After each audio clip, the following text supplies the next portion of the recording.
महाराष्ट्र में भाजपा विधायक दल की बैठक कल। शिंदे दोपहर तक मुंबई पहुंचेंगे। तबीयत पर बोले बढ़िया हूं। रात में शिवसेना विधायकों से की मुलाकात। महाराष्ट्र में भाजपा की एक अहम बैठक हुई है। बैठक में शपथ ग्रहण और सरकार गठन पर चर्चा हुई। भाजपा नेता गिरीश महाजन ने बताया कि भाजपा विधायक दल की बैठक कल होगी। उन्होंने कहा कि महायुति की पार्टियां एक बैठक करेगी, लेकिन इसका समय अभी तक तय नहीं है। इस बीच शिवसेना नेता संजय सिरसाट ने कहा कि एकनाथ शिंदे आज दोपहर तक मुंबई आ जाएंगे। इसके बाद देर शाम या फिर रात को विधायकों के साथ एक मीटिंग होगी। ठाणे में एकनाथ शिंदे अस्पताल में रूटीन चेकअप के लिए पहुंचे। सेहत के सवाल पर उन्होंने कहा कि तबीयत अभी अच्छी है। भाजपा ने विधायकों से बातचीत के लिए गुजरात के पूर्व मुख्यमंत्री विजय रूपाणी और वित्त मंत्री निर्मला सीतारमण को ऑब्जर्वर बनाया है। ये दोनों नेता भी आज मुंबई पहुंचेंगे। महाराष्ट्र चुनाव के नतीजे 23 नवंबर को आए थे। महायुति की यानी कि भाजपा, शिंदे, शिवसेना, एनसीपी अजित पवार को 230 सीटों पर भारी बहुमत मिला, लेकिन 10 दिन बाद मुख्यमंत्री का नाम अभी तक भी तय नहीं हो पाया है। शिवसेना विधायक सुहास कांदे, महेंद्र थोरवे, भरत गोगावले ने ठाणे में कार्यवाहक मुख्यमंत्री एकनाथ शिंदे से मुलाकात की। महाराष्ट्र में मुख्यमंत्री के शपथ ग्रहण समारोह के लिए एनडीए शासित राज्यों के मुख्यमंत्रियों और उप मुख्यमंत्रियों को न्योता भेजा गया। केंद्रीय मंत्री, राज्यपाल, साधु महंत, कलाकार, लेखक भी आएंगे।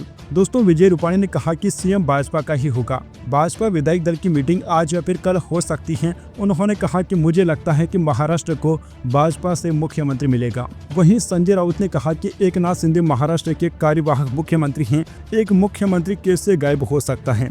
10 दिन हो चुके, महायुति के पास भारी बहुमत है, लेकिन मुख्यमंत्री का नाम अभी तक घोषित नहीं कर पा रही है। यहाँ सब खेल दिल्ली से चल रहा है। सूत्रों के मुताबिक बीजेपी विधायक दल की बैठक 4 दिसंबर को सुबह 10 बजे विधान भवन के सेंट्रल हॉल में होगी। इसमें सीएम का नाम तय होगा। 5 दिसंबर को शाम 5 बजे मुंबई के आजाद मैदान में सीएम का शपथ समारोह होने वाला है। भाजपा की ओर से देवेंद्र फडणवीस का नाम सीएम पद के लिए तय माना जा रहा है। महायुति यानी कि भाजपा, शिवसेना, शिंदे और एनसीपी में एक सीएम और 2 डिप्टी सीएम का फॉर्मूला तय किया गया है। महायुति की तीनों पार्टियों के नेता आज आजाद मैदान में तैयारियों का जायजा लेने पहुंचे। भाजपा नेता गिरीश महाजन ने कहा कि शपथ ग्रहण का भव्य समारोह होगा। अजित पवार सोमवार को ही दिल्ली पहुंच गए थे। उन्होंने देर रात बैठे पार्थ पवार और प्रफुल्ल पटेल के साथ मुलाकात की। आज वे साहस से मिल सकते हैं। इस मीटिंग में देवेंद्र फडणवीस वीडियो कॉन्फ्रेंसिंग के जरिए जुड़ेंगे। दोनों नेता अपनी अपनी पार्टी से मंत्री पद के उम्मीदवारों की लिस्ट अमित शाह को सौंप सकते हैं। इससे पहले शिंदे ने इंडियन एक्सप्रेस को दिए इंटरव्यू में कहा कि जनता चाहती है कि सीएम मैं ही बनूं।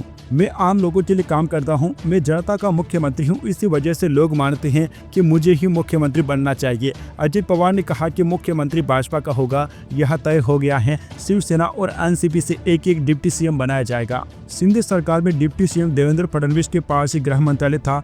वो इस मंत्रालय को छोड़ना नहीं चाहते हैं। वहीं शिंदे गुट का तर्क है कि अगर डिप्टी सीएम का पद हमें मिल रहा है तो गृह मंत्रालय उन्हें ही मिलना चाहिए। शाह के साथ बैठक में भी इसका हल नहीं निकल पाया है। इससे पहले गृह मंत्रालय देवेंद्र फडणवीस के पास था। माना जा रहा है कि इस विवाद के चलते शाह की बैठक में कैबिनेट गठन पर कोई भी समाधान नहीं निकल सका।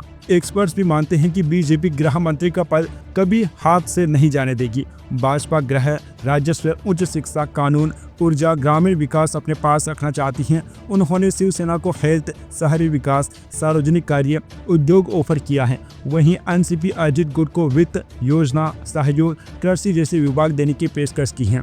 रिजल्ट आने के बाद अब तक क्या क्या हुआ, सबसे पहले हम लोग इस पर नजर डाल लेते हैं। सबसे पहले 23 नवंबर को विधानसभा का रिजल्ट आता है। महाराष्ट्र में महायुति को 230 सीटों पर जीत हासिल हुई। भाजपा ने 132, शिवसेना एकनाथ शिंदे ने 57 और एनसीपी अजित पवार ने 41 सीटों पर जीत हासिल की। 25 नवंबर को एक मुख्यमंत्री और 2 डिप्टी सीएम का फॉर्मूला तय हो गया। महायुति की पार्टियों में हर 6-7 विधायक पर एक मंत्री पद के फॉर्मूला की बात सामने आई। इस हिसाब से भाजपा के 22 से 24, शिंदे गुट के 10 से 12 और अजित गुट के 8 से 10 विधायकों को मंत्री बना सकते हैं। 27 नवंबर को ठाणे में कार्यवाहक सीएम एकनाथ शिंदे ने प्रेस कॉन्फ्रेंस की। उन्होंने कहा कि भाजपा का सीएम हमें मंजूर है। मुझे पद की कोई लालसा नहीं है। जब मैं मुख्यमंत्री था तब मोदी जी मेरे साथ खड़े रहे। अब वो जो भी फैसला लेंगे स्वीकार होगा। इसके बाद आता है 28 नवंबर। एकनाथ शिंदे, देवेंद्र फडणवीस और अजित पवार ने दिल्ली में करीब 2.5 घंटे तक गृह मंत्री अमित शाह और भाजपा अध्यक्ष जेपी नड्डा के साथ मीटिंग की। शिंदे ने आधे घंटे तक शाह से अकेले मुलाकात की। हाईकमान ने शिंदे को डिप्टी सीएम या फिर केंद्र में मंत्री पद का ऑफर किया। 29 नवंबर को महायुति की बैठक टाल दी जाती है। एकनाथ शिंदे अचानक अपने गांव चले जाते हैं। शिवसेना मुख्यमंत्री पद के बदले गृह और वित्त मंत्रालय मांग रही है। शिवसेना नेता संजय सिरसाट ने कहा कि अगर शिंदे डिप्टी सीएम का पद स्वीकार नहीं करते हैं तो पार्टी से ही दूसरा चेहरा ये पद संभालेगा। 1 दिसंबर से 2 दिनों तक एकनाथ शिंदे अपने पैतृक गांव सातारा में रहे। 30 नवंबर को उनकी तबीयत अचानक बिगड़ गई थी। मुंबई से आए डॉक्टरों ने उनका इलाज किया। रविवार को वे सातारा के एक मंदिर गए। कुछ देर बाद मीडिया से बातचीत में कहा कि व्यस्त चुनावी कार्यक्रम के बाद मैं यहाँ आराम करने आया था। प्रधानमंत्री मोदी और शाह जिसे भी सीएम तय करेंगे वो मुझे स्वीकार होगा। भाजपा ने महाराष्ट्र के लिए वित्त मंत्री निर्मला सीतारमण और गुजरात के पूर्व मुख्यमंत्री विजय रूपाणी को पर्यवेक्षक बनाया। भाजपा प्रदेश अध्यक्ष चंद्रशेखर बावनकुले ने आजाद मैदान में शपथ समारोह की तैयारियों का जायजा लिया। एकनाथ शिंदे ने अभी हाल ही में अपने बयान में कहा, मैंने मोदी जी और शाह जी को फोन किया, उनसे कहा कि आपका जो भी फैसला होगा हमें स्वीकार है। 2.5 साल तक दोनों मेरे साथ चट्टान की तरह खड़े रहे। दोस्तों आपको बताना चाहेंगे कि महाराष्ट्र का चुनाव इस बार सबसे अलग चुनाव था। बावजूद इसके महायुति गठबंधन ने शानदार जीत हासिल की है, जबकि पूरे के पूरे महाविकास आघाड़ी ने इस बार करारी हार का सामना किया है। महाराष्ट्र में दोस्तों इस बार आप सभी को पता है कि महाराष्ट्र में 2 पार्टियों के 4 टुकड़े हो चुके थे। इस बार दोस्तों शिंदे गुट को उद्धव गुट से 3 गुना ज्यादा सीटें मिली हैं, जबकि अजित गुट की सीटें शरद गुट से 4 गुना ज्यादा हैं। महाराष्ट्र में कुल मिलाकर अकेले महायुति गठबंधन ने 230 सीटों पर जीत हासिल की। वहीं पूरे महाविकास आघाड़ी गठबंधन ने 46 सीटों पर ही जीत हासिल की। भाजपा ने अकेले अपने दम पर 132 सीटें हासिल की और 26.77% इनका वोट प्रतिशत रहता है। कांग्रेस पार्टी को महज 16 सीटों पर जीत मिलती है और 12.42% वोट ही हासिल कर पाते हैं। शिवसेना के शिंदे गुट ने 57 सीटों पर जीत हासिल की और 12.38% वोट शेयर हासिल किया। शिवसेना उद्धव ठाकरे गुट ने 20 सीटों के साथ ही 9.96% वोट हासिल किए।